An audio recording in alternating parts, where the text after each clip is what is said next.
Greetings, dreamers! Spring has extended itself as far as it can go, and the warmth of summer is coming back around again as the seasonal cycle is nearly complete.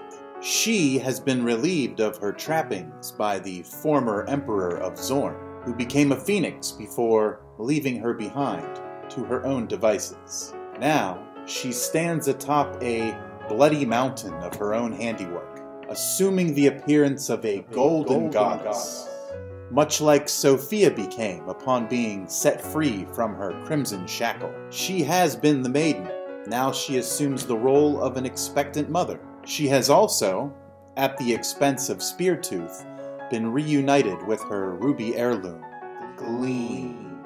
And hence she, having formerly been of 2 minds, is now of 3, encompassing a complete trinity of entities. But the real puzzle to be solved remains. Who is the dreamer who is responsible for all that she has endured? And did her recent reckless attack upon the dream get the dreamer's attention? With so many layers to this spiraling narrative, what control does she truly have? So many questions remain. Will we find our answers in this chapter? There's only one way to find out. Let's turn the page.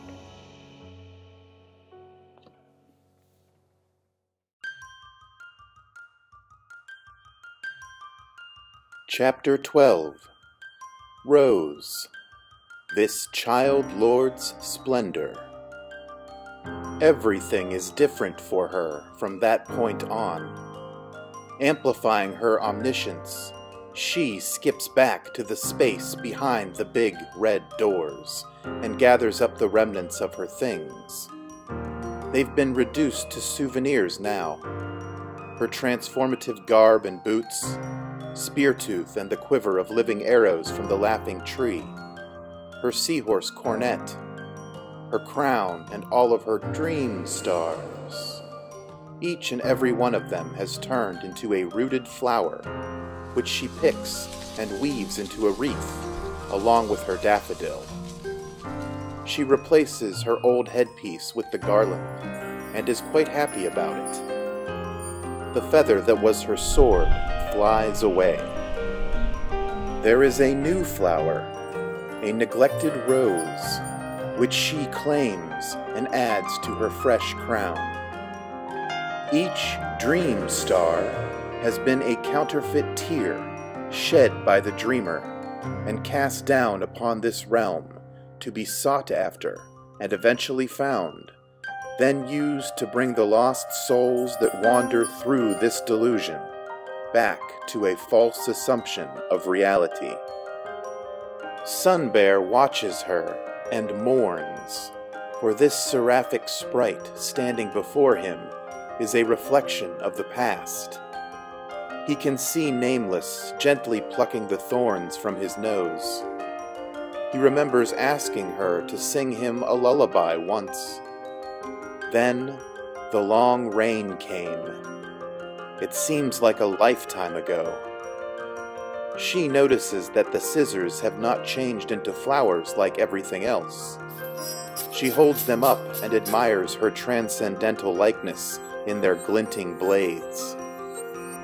Everything flashes green, the color of vibrant growth.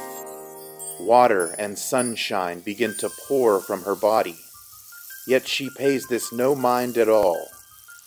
She floats on her own footsteps out of the red doors and confronts the volcano of Zorn. Her stern gaze commands the inert mountain to erupt. Pluvio igneous, the rain of stone and fire, is the name given to this phenomenon. The Zorn scrolls prognosticated this apocalyptic event ages ago. She nearly destroyed the dream with water once. This time she'll try using fire instead. The animals scatter, desperate for shelter, all except Sunbear. But there is nowhere to hide from the searing droplets of flame. They burn through everything in sight, though she remains untouched. Purgation and purification are the keys to her rapture. Sunbear slumps amid the firestorm, watching her glumly as his fur catches fire. There is nothing left to say, and nothing can be done, so he lets the fire take him. Within moments, the aeronautic city of Zorn is consumed by the catastrophic flames.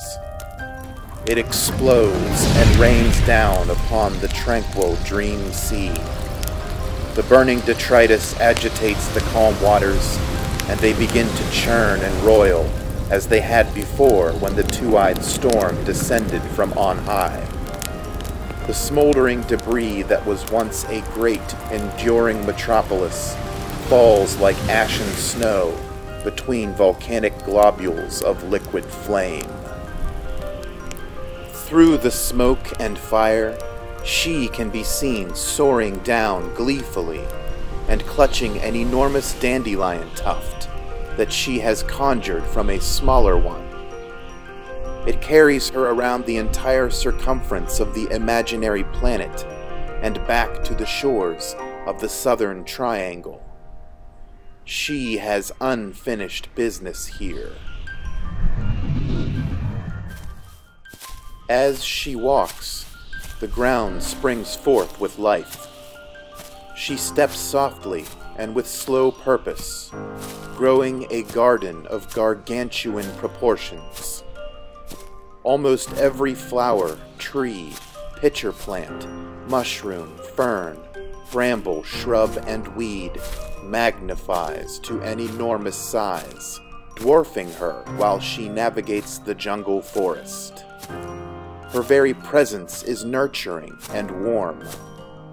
She is the sun and the rain. She is the mother of all nature. Her belly swells and glows as she moves ceremoniously through the ripe vegetation, tickling each and every leaf with her rejuvenating breath. The southern triangle remains a paradise, as she wills it to be so. The entire island and all of its raw greenery are becoming an extension of her being. Everything she touches belongs to her. She sits down in a glade for a moment and lets moss creep all over her like a blanket sprouting patchwork flowers. Everything grows wild and untamed. Even her hair swishes like the shaggy headdress of a willow tree. She twirls the scissors she has been carrying between her fingers and considers pruning some nearby shrubs into familiar shapes of old friends. She thinks upon them fondly. She has cleansed the dream of nearly all of them. Now it can begin anew. She finds no sadness in their memories, nor in their untimely deaths. It was all necessary. Besides, they didn't belong here in the first place. There are a few loose ends left to tie up, a bit of house cleaning yet to do, before she can allow her figment to be born into this realm of her recreation. She still has time. She strides past the old Stargazer's lighthouse. It lies in utter ruin, spread across the cliffside where it once stood. She looks down at the sanctimonious scissors in her hand. They must persist to serve a higher purpose. We will cut the puppet strings. We've saved them all, but we can no longer be responsible for them. Though they are supplicant to us, we will no longer abide their presences in this dimension outside of time. We must make this dream ready for our nameless one. She dances between some cedar trees and discovers a silver rivulet trickling downhill, irrigating a lush valley. There is a silver heron dipping its beak in the stream, gulping down silver fish. Its eyes glimmer as it sees her coming, and it instinctually transforms into a silver cervid. She feels a chill climbing up her spine. Reflexively, she reaches back for her bow and arrows, but remembers they are gone now. The cervid snorts at her, then prances off into the forest. She can do no harm to it. Nothing happens without our permission. She pouts as she flings herself into the underbrush, planting all four of her limbs and imagining herself taking on the form of the dear mother again. But nothing happens. It seems there remain limitations to her godhood. This vexes her. She wants to hunt, though her godly mind dismisses this craving, ambivalent to all emotion. Some mortal aspect of her former self is fighting to resurface through her new divine perspective. Feelings keep happening, interfering with her crusade. She continues onward, and wherever she walks, flowers grow. She imagines herself becoming as tall as a building and stomping all over the island, and by imagining it, she wills it to be so. Clouds obscure her view, so she pushes them aside as she tromps atop green hills and across golden fields. Then she finds it, her lovely laughing tree, chuckling quite spiritedly. It's almost as though the sprightly shrub is mocking her. Its persistent giggling is making her angry. She looks at the scissors once more and considers what she might do with them. They have grown in proportion to her and are awfully tempting to play with. Untended, the laughing tree has overgrown with drippy leaves and heavily drooping, as of yet unripened fruit. Perhaps it could do with a bit of pruning. She leans down to trim its rich crown when she hears voices arguing beneath the giggler's deeply delving roots. She recognizes one by its slithering timber, and instead of trimming the laughing tree's leafy cap, she grabs its vibrant coif and tears it out of the ground, uprooting an old sacred pact with the mother root.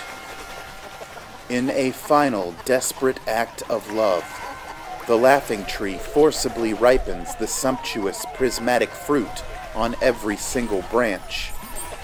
Each droop is a brilliant orb, glassy and full of stars, as though containing a galaxy all its own.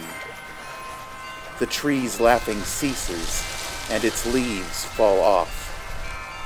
The verdant green and zest of mint that have been its pure proclivities for ages expire in an instant, and the uncanny fruits it has induced snap loose to go bouncing off in every direction. The laughing tree disintegrates, and she is left holding a single rainbow pomegranate. She looks down into the hole that she has torn in the ground while uprooting the saintly shrub. There is a circular room with a round table and 3 creatures seated in thrones to one side. They are all hovering over a 4th creature, the finch, who is pinned to the table. Its enfeebled wings are ritualistically splayed to the sides, grimly impaled with porcupine quills. She shrivels back down to her customary size and descends into the chamber on her reappearing dandelion tuft. She confronts the triumvirate of animals who seem to think themselves quite important. Upon beholding her, they are made to feel very insignificant, for her expression resembles that of an executioner. They are about to be permanently removed from their long-standing positions. Curses! The Golden Spectre has returned to destroy the world! The albatross squawks. The kestrel and the cobra are backing away from the poor finch. They have been caught performing a heinous act, though not one of them feels any guilt or remorse for it. She has been equally harsh and soft. She has chosen to embrace both sides of herself. The kestrel can see the look of certainty in her eyes. He's not talking his way out of this. She's no longer seeking vengeance. She has become a god and desires purgation as a natural response to imbalance. She is usurping control from the dreamer. So Kestrel leaves his throne, perches atop the table, and pokes his hooked beak into the finch's belly, splitting it open and releasing an unexpected sound. A chirp, but not like a bird. It emerges, its black carapace shining like a mirror of obsidian. It's the last thing that the finch ate, an immortal treasure. The cricket rubs its spindly legs together, producing a song of ironic sympathy. She is drawn to the other side of the table, compelled by an intense urge to occupy one specific chair. Before the triumvirate can protest, she sits down in Coyote's seat, and the entire dream is wiped away in a sandstorm that lasts 100 years in only a moment. The dust settles, the storm passes, and the triumvirate is no more. All that remains of their triune is the stargazer, looking haggard in his broken human form, much like his toppled lighthouse. He wears a white robe now, covered in scutum, with an emblem of an albatross across his chest. He'd been hiding a forked tongue behind reptilian teeth that makes his voice hiss and slither, as well as a feathery serpentine tail. He is splattered in the bright red bloody remains of both the cobra and the albatross. A few kestrel feathers are strewn across the table. Stargazer reaches down for the cricket, but she draws it away from him like a magnet, impishly toying with him. She uses the scissors to carve a spiral symbol into the tabletop, which she now realizes is made of choke cherry. The tart fragrance of the wood reminds her of fear. She recognizes the swirly symbol from before as having been situated above her bathroom mirror and upon the clock's face in the gazing chamber, among other places. The spiral glows, and the scissors slip off of her fingers to slice across dimensions into their rightful spot behind her washroom looking glass. I've cut the puppet strings now, Stargazer. She grins toothily.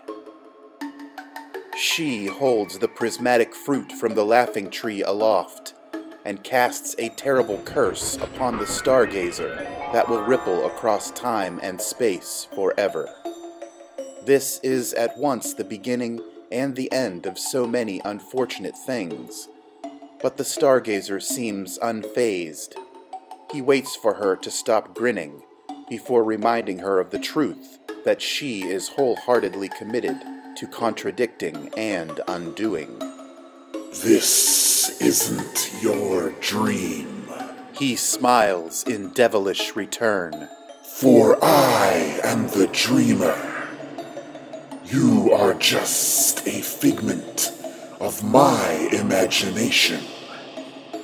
I relinquished control to you and declared that nothing should transpire without your permission. But the more self-aware you've grown, the more reckless you've become. You are a perpetual plague upon this world. I've witnessed all of this before, countless times, in fact. I've tried warning others whom I trust of you, and I have enlisted their bold assistance in trying to control you. We've all been working to fix whatever is broken within you. Unfortunately, you've grown well beyond our capacity to contain. Only you can heal time's wounds and repent for the sins you have committed against those who have done their best to help you on your imaginary quest. But it seems you've chosen to believe that nothing here has any meaning at all. Hence, no action can matter but to bring about a definitive ending. We could have all lived forever, with you to love and protect us. Instead, you've chosen destruction. I'd hoped it wouldn't end this way again. Knowing now how pointless you are, were I able to go back in time, I would erase you from ever being created, to save us all from the trouble and the pain. The sandstorm picks up again, swirling with her righteous indignance. She scratches resentfully at her star-shaped scar. Her bulging belly twitches with life as she rips the scar away, allowing light to beam from out the reopened wound. She tosses the scar tissue across the table at Stargazer. It squirms and writhes about, mutating into a crusty crimson starfish. She whispers something to the cricket and nudges it, encouraging the vocal insect to hop back over towards the specter of truth that the old man has become. What the cricket represents for Stargazer is quite clear to her in that moment. Take it, she teases. The Stargazer knows all too well what is coming. I don't require your permission anymore. We curse you to chase that cricket, as though it's a missing piece of yourself, stalking time's echo for 1,000 years. Then, maybe you will understand the pain that you've caused us. She waves goodbye to Stargazer as he reaches out to snatch the cricket, but it conjures up a portal into another dimension and hops through with a taunting chirp. The Stargazer is left with no option but to follow it back through and begin the entire story anew. Take my wretched scar with you. It is a symbol of our spite. Carry it as a reminder, and perhaps one day we will give you permission to catch the cricket. In fact, someday we might bring it to you ourselves. If that ever happens, it will bestow upon you the capability of forgetting us and returning to your point of origin. She crosses her arms, awaiting the inevitable. I forgive you, she says. Someday, maybe you will forgive us as well. The sandstorm swirls faster. The Stargazer transforms, but instead of becoming a kestrel, he becomes a red bird with the fangs and scales of a cobra and the foreboding feathers of an albatross. The triumvirate has been reconciled. Until we meet again, I hope that love endures, for its absence has destroyed you. The red bird flickers his tongue one last time before swooping down to snag the scarfish and flying into the 1,000-year chase. She clutches her pomegranate, the final remnant of the uprooted laughing tree, as she watches him go. Clouds part, music echoes from beyond, and the portal closes behind him. Who wants to live forever anyway? She asks herself. She leaps out of the hole in the ground, resurfacing into a limitless wasteland. This is what she has wrought upon the dreamscape by returning from death's nexus and sitting in that forbidden chair at the table of the triumvirate. At first, she can't see a thing through the furious sand lashing at her awakening eyes. Revenants of disembodied faces tear past her, wailing in agony for their forgotten fates. All manner of bizarre, phantasmal characters are swarming around her. Each of them was part of a dream that never had a chance to be born into reality. Now, they're demons. She who sleeps beyond the stars is stirring now. Her vision clears. She squints at the mirage of a hopeless desert stretching forever in every direction. Hot winds blow angry wraiths at her. Some are lucid dreamers, lost phantoms from the glacial grave. Others are the animals that she restored, only to condemn them to a fiery death. And still others are the ill-fated facets and aggregates, locked in an eternal struggle for power and retribution. It's ghostly mayhem. She runs, for she can think of nothing better to do. She chooses a direction and sprints as hard as she can through the swirling sands and thorny tumbleweeds, crisscrossing the cracked, scorched ground. She runs for 100 years, navigating the blighted wasteland she's inadvertently manifested. Her mind was set on purging this dream and rebuilding it, but now there is nothing left to build with. Her abstract imagination has run off without her and left her empty and uninspired. The sore sensation of mortal regret begins to sting her. Then, she catches sight of a green glint in the distance. It captures her complete attention, so she doesn't notice the wound on her chest mending, nor the crater behind her closing. When she reaches the glint's source, more sensations of fear, anger, and sadness begin to re-emerge. Before her, atop an earthen plinth, stands a statue of the brazen bull. She's encountered this omen too many times.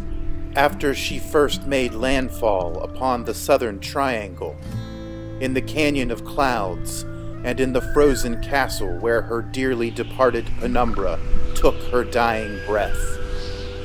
All around the foot of the statue lay skeletons of many pixies, as well as the dried-up carcass of that easygoing snail she had brief words with way back when. Spirits of tortured fairies rise out of the statue's pedestal and go diving through her, biting at the air in a futile attempt to do her harm. She feels her frustration aching to be acknowledged, and thus she screams at the top of her lungs and punches the bull statue to bits. She is losing her grip on godhood to whatever part of her is still attached to the dreamer's will. Her divine fugue melts away when, rising out of the statue's crumbled remains, the spirit of loyal penumbra appears and speaks to her. She is overcome with remorse, falling on her knees to repent and renounce her deific pretense. I am devastated to witness what you have become in my absence, Penumbra laments in an otherworldly voice. Had I known it would come to this, I might never have helped you along in the first place. How could you do this to all of us? We worshipped you. We only ever tried to help you. You made me believe in you, but now I can barely even look at you. She weeps rivers of the silver fish, and they begin to flow all throughout the bitter and blistered land. She has lost any sense of herself. The love that she has been carrying feels as though it never belonged to her in the first place. Have you lost your heart? Penumbra's ghost asks. We don't know. She begins. We have tried so hard not to feel, for fear of the consequences. We've forgotten how to cope with real emotions. Whatever heart we may have had seems to have dissolved. We don't know who we are since we were never real in the first place, and now we incubate ourself inside of us. We will be reborn, and the cycle will start over again if we don't wake them up. The dreamer must revive for this sentient story to reach its zenith. We are simply an aspect, one shard of a shattered consciousness, stuck in an endless loop. We fear that even if we should destroy it all, we will still remain. She clutches her abdomen. She sought final rest, but the red bird would not let her obtain it.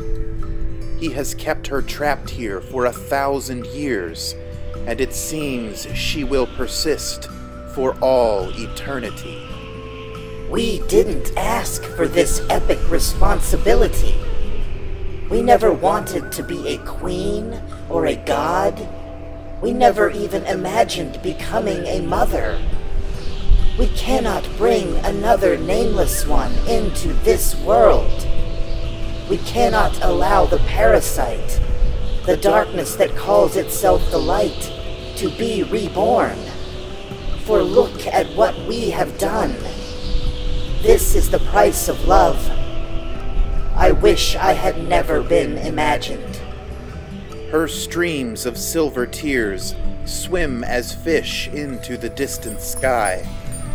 They climb to the moon, skipping across her porcelain face, all filled with dreams. The moon turns towards the deepest dark, and the silver fish flow in lazy eights away from her, like blood from open veins, towards a golden fissure in the fabric of the universe.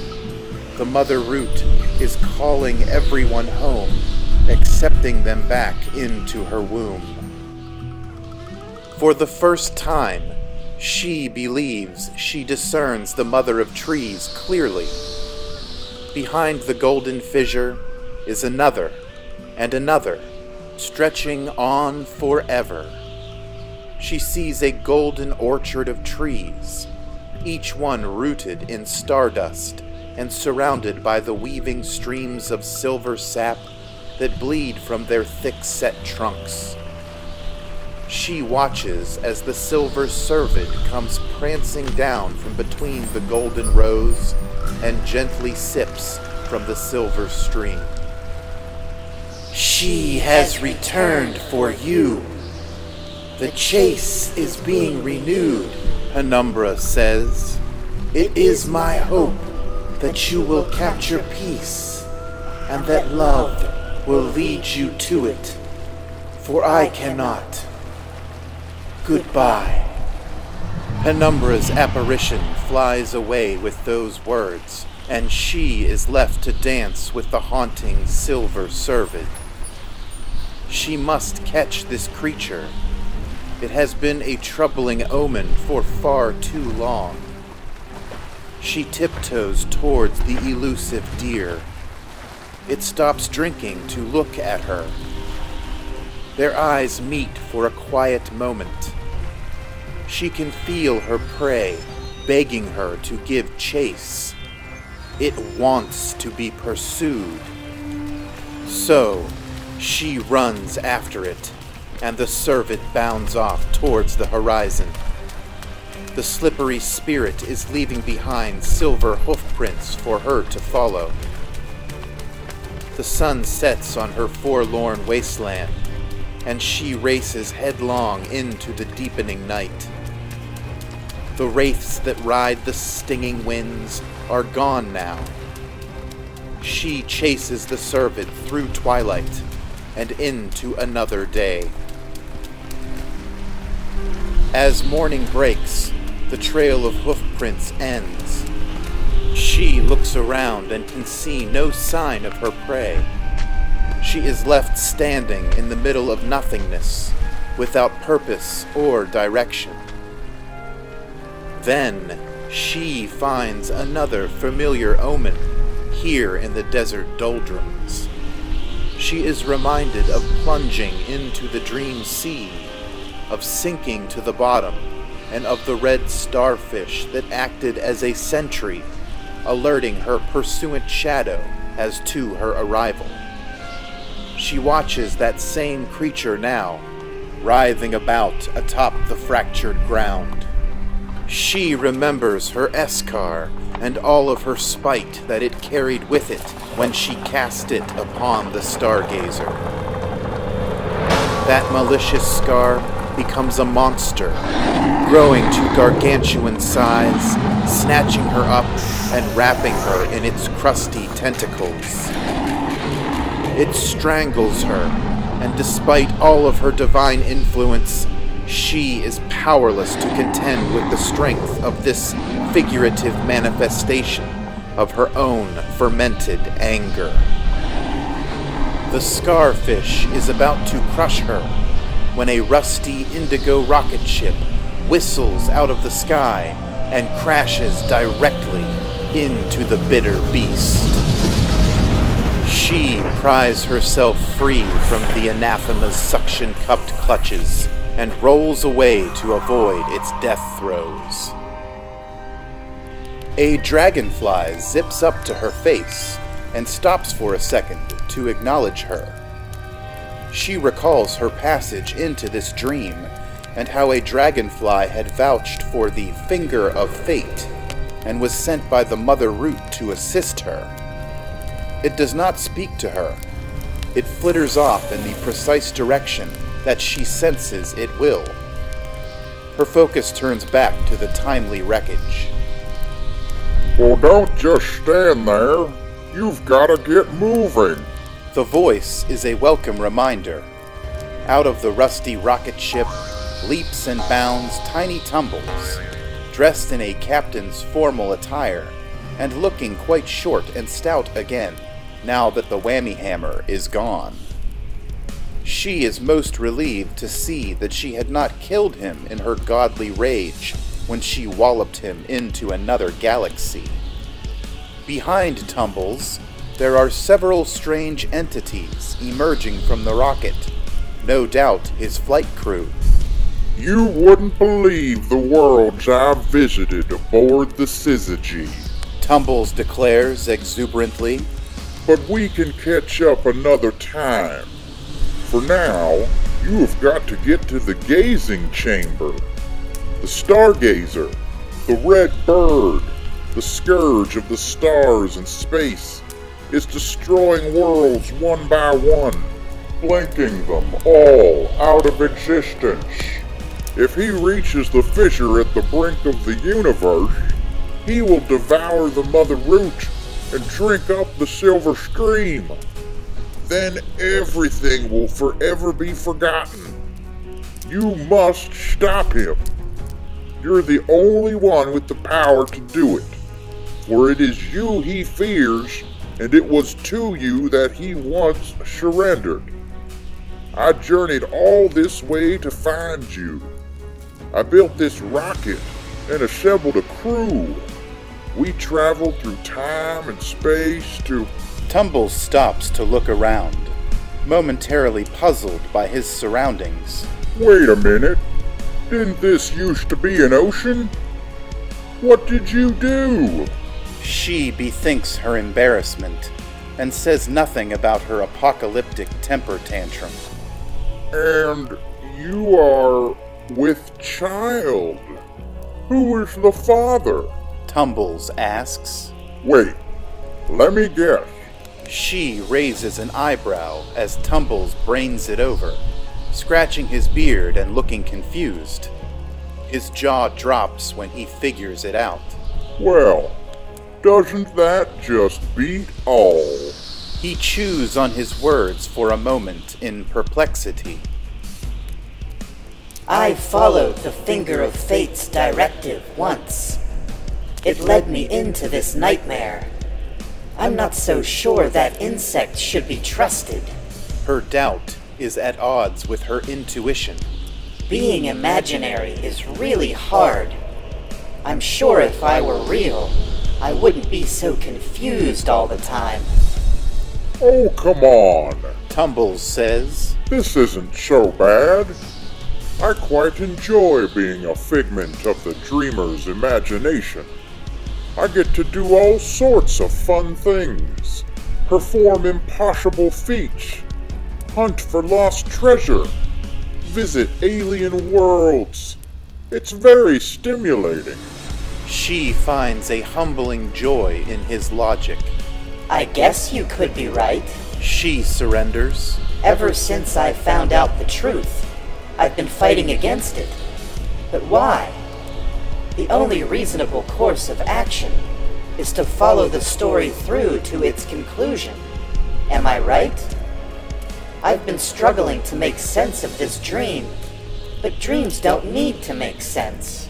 Surely, Tumbles exclaims. if you just keep on going, eventually you will find yourself.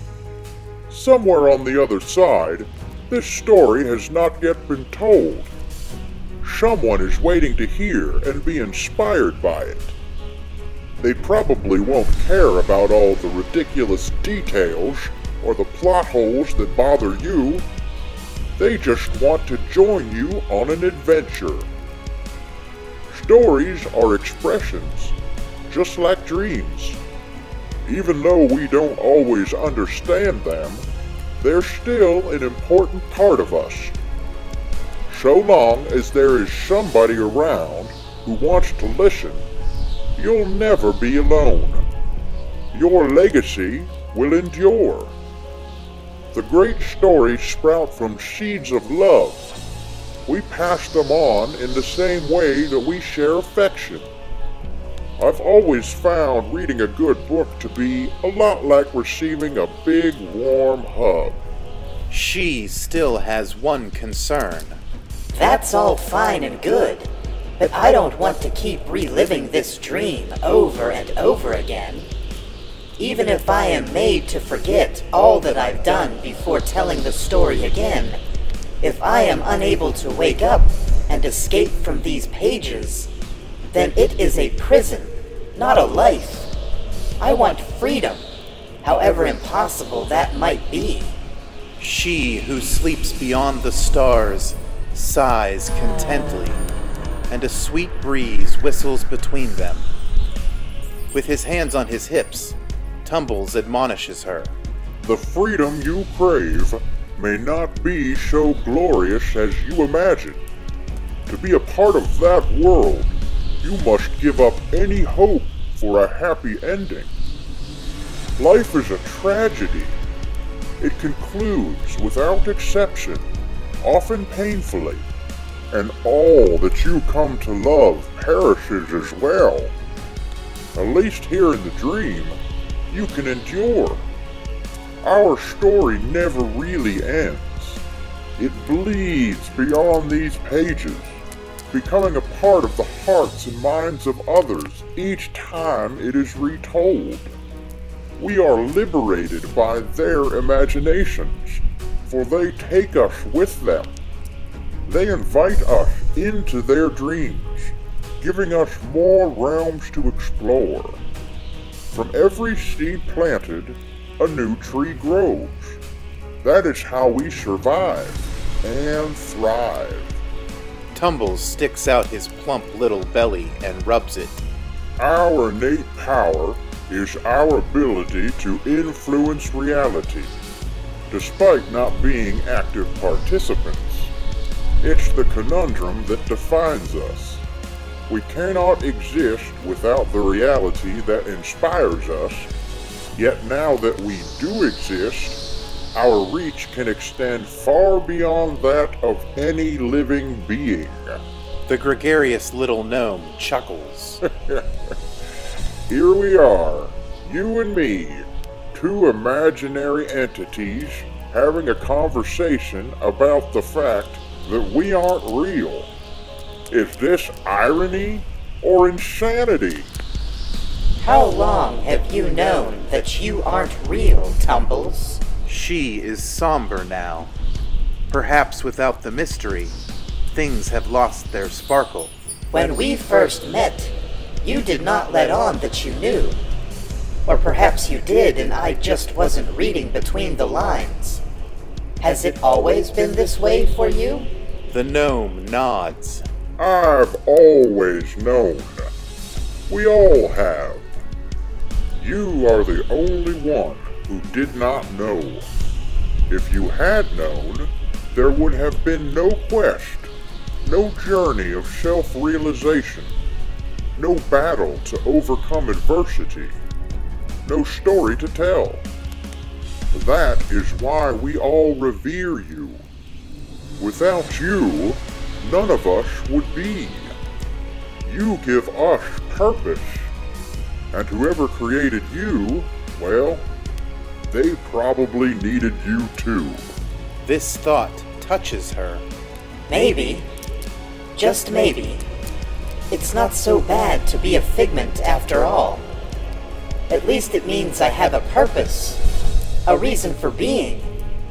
I'm sure that there are those on the other side who don't even have that. She is elated to have a sense of purpose again, and so, without more words, she bolts after the dragonfly. She knows, in her renewing heart of hearts, that it will guide her to the gazing chamber and her fate. The silver cervid lured her here to confront the anger that she left behind, and to heal an unresolved part of herself.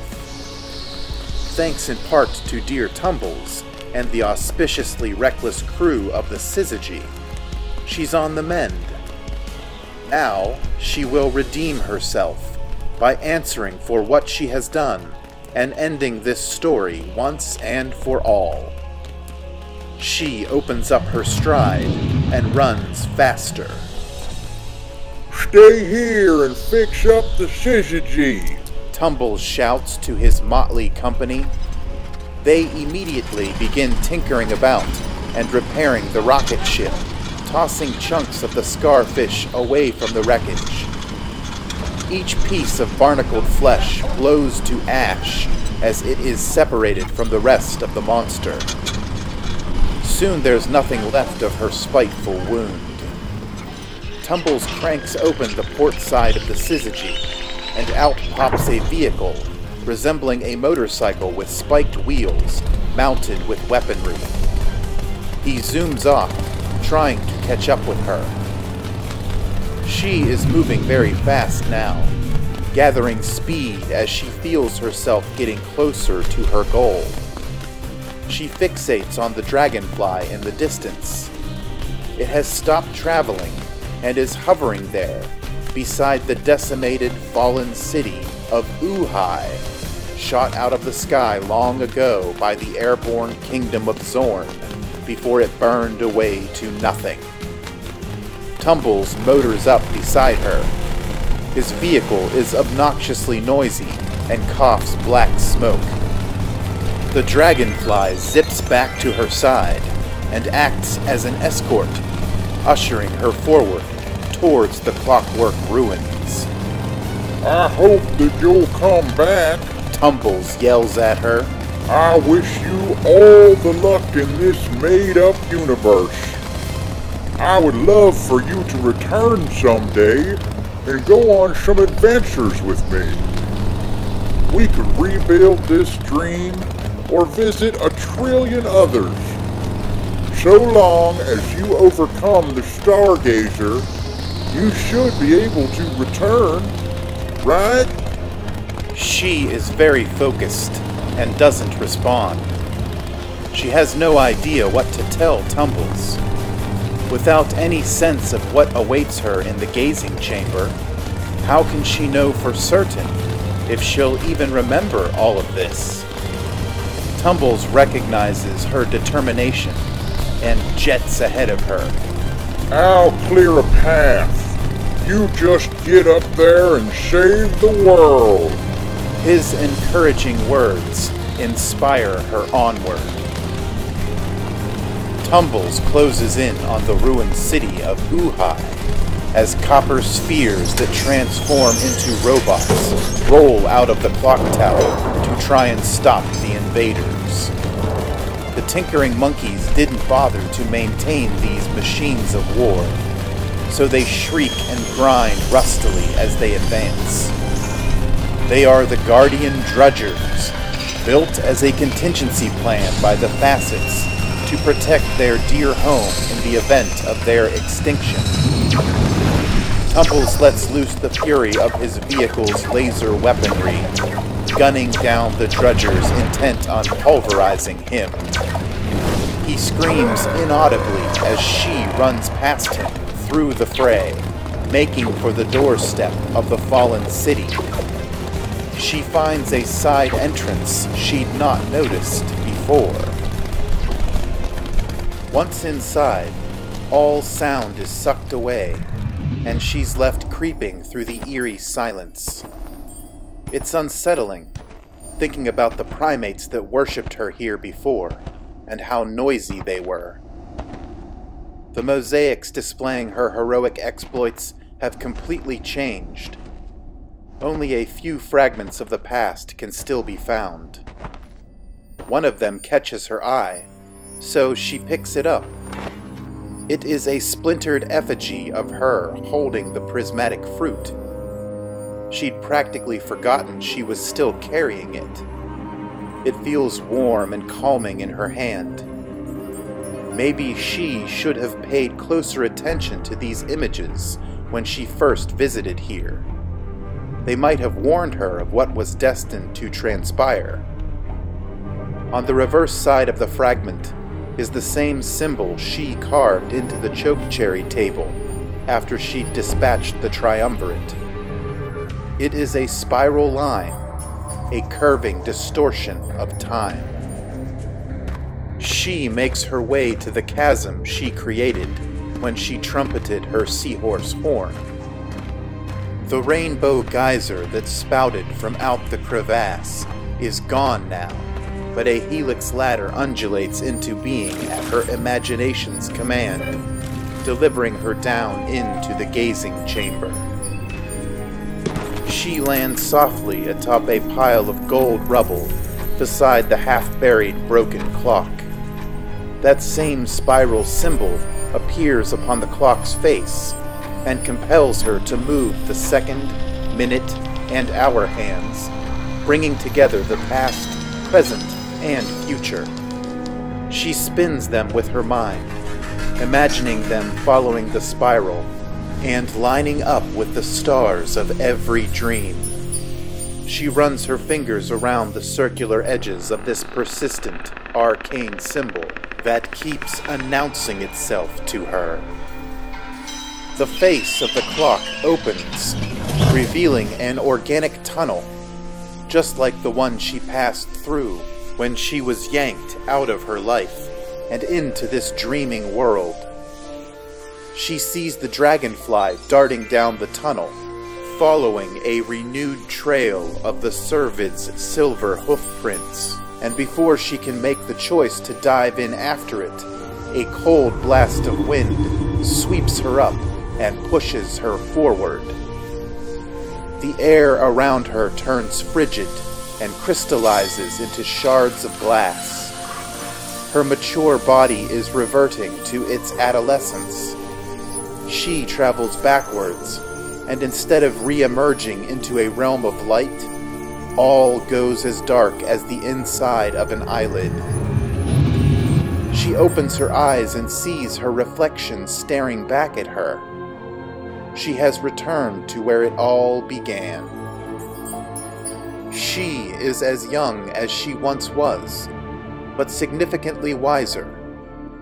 There are subtle differences in her appearance and her dwelling. She opens the cabinet behind the mirror, just to be sure, and finds it full of all the normal things one would find in a bathroom, including a pair of shiny green scissors. A grandmotherly voice echoes from her bedroom. She returns to her sanctuary, completing the circle. You finally made it. She hears the rapidly vibrating wings of the dragonfly when she returns to her room to find Sophia waiting for her. We have taken on so many shapes, haven't we? She sighs, shifting forms from the mother of deer to a swan, from a heron to a silver fish, and then a gorgeous peacock with feathered gems. Look around you, my dear. This is our reliquary. Everything here has been salvaged from the stargazer's mind. She investigates the room and takes a visual inventory of her bygone belongings. Her once transformative cloak, Speartooth, her quiver of arrows from the laughing tree, her seahorse cornet, a miniature version of the Pisces, Pusaka, and all of her lost dream stars are accounted for. Most of her animal companions are there as well. Each of them has assumed a different form, but their vital essence still remains. We are all a part of you. The stargazer is the dreamer, and you are a figment of his twisted imagination. In fact, we are his imagination, personified. We can take over this fantasy and reshape it, for he has given us the power to do so. Welcome home, Moonbeam.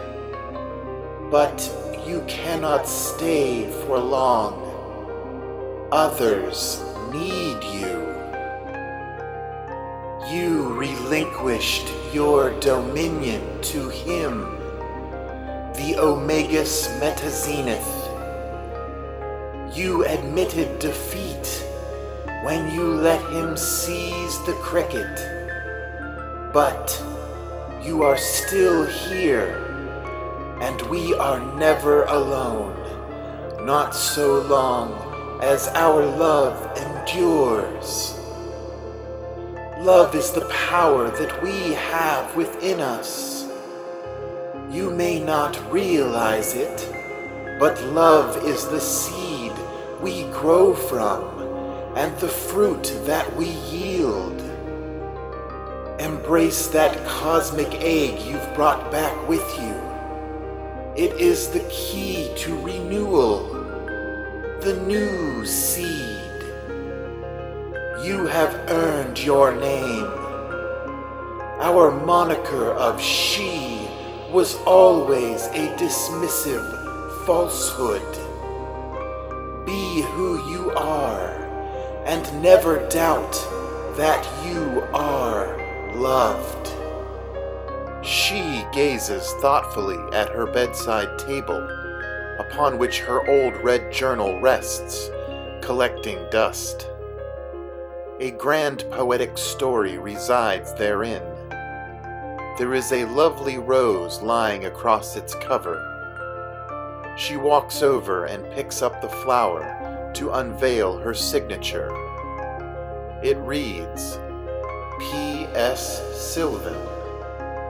Luciat, Sophia says, my shiny little moonbeam, my figment, nameless, Nephelibata, Iahu, the darkness calling itself the light, the dream demon, the war god.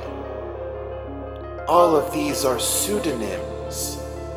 The only name that matters is the one that you give to yourself by your deeds. Those who love you will know you by it, and it will become a symbol that means you. She smiles at this idea. To our mother and grandmother, we have been and always shall be Poet Stella Puera Sylvan. We've all shared the sacred name of the goddess, as is our family tradition, until now. You have chosen the title poet for yourself because that is who you've aspired to be. Sophia's wisdom has become poet's song. You have broken the chain and revised our tale, rewriting our past to ensure your future. The entity formerly known as Sophia changes into a golden cloud of dust, and Poet inhales her essence, finally uniting all three of her selves into one. The best stories never really end. They go on, even after you've run out of pages. Your imagination ignores boundaries, and you become the storyteller. The golden spirit's voice diminishes, merging with her own. She has reached the zenith. Poet examines the prismatic pomegranate she has been carrying all this time.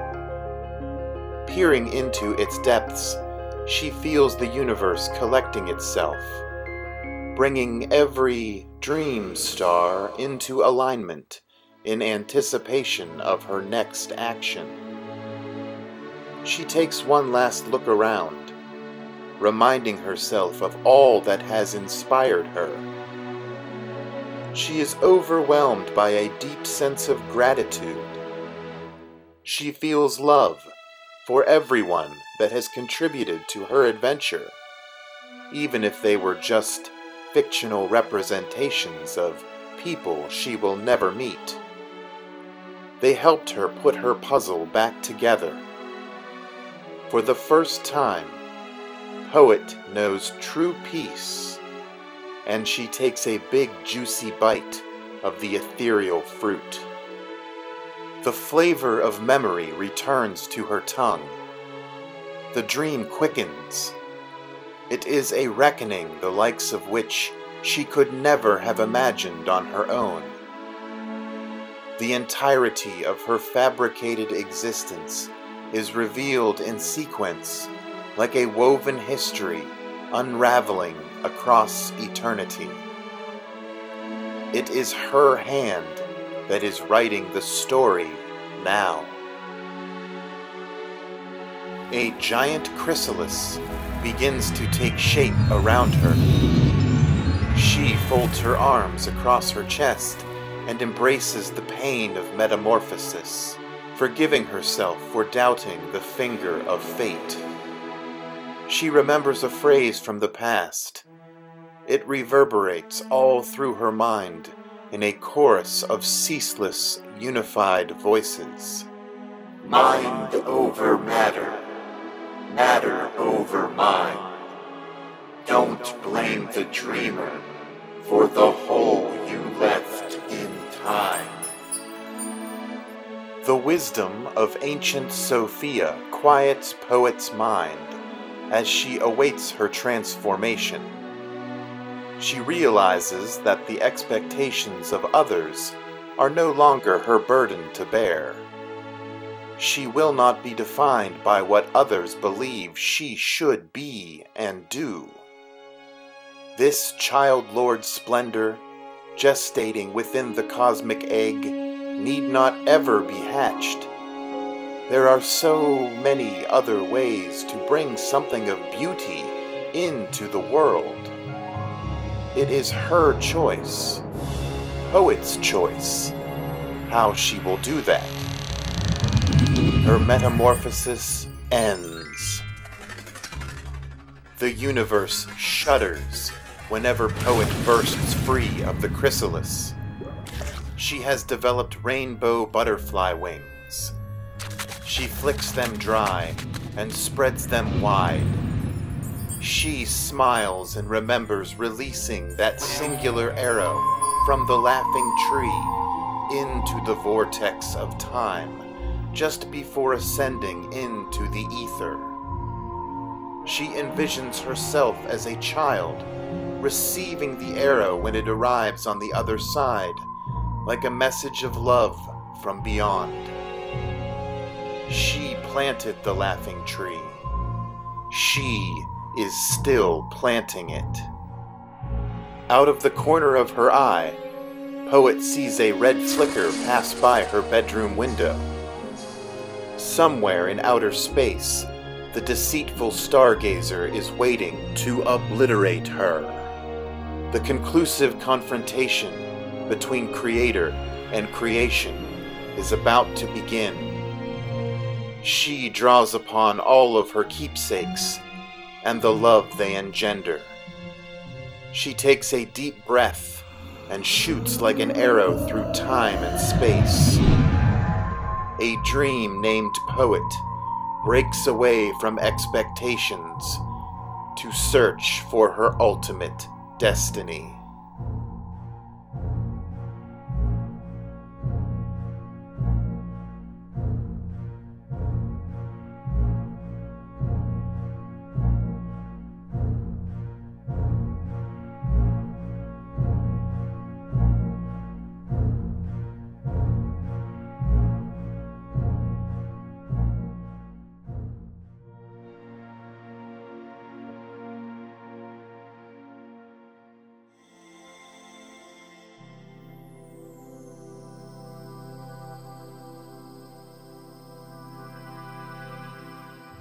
A triune dream named Poet has returned to her point of origin, discovered some semblance of truth, established a new place in the grand scheme of things, and now she sets off in search of a conclusion to this story.